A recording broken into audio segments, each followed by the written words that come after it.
Yun, oh. Mga pare ko, tara na, mag-mix na tayo ng ating mga patoka. Mga small seeds. Yan, ginaya natin yung napanood natin sa panggasolina ng ating mga ibon sa derbihan.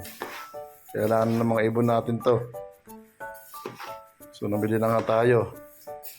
Yan, may mga may ibang klase Pari, 4 na klaseng maliit na seeds yan. Tapos sap, tapos wala akong makitang brown rice. Nilagay ko na lang yung bigas. Bigas na lang nilagay natin. Mga karbo. Yan. Ayos na to, laban na to. Abot to hanggang hanggang matapos ang derby. Bali tagkakalating kilo lang to binili natin.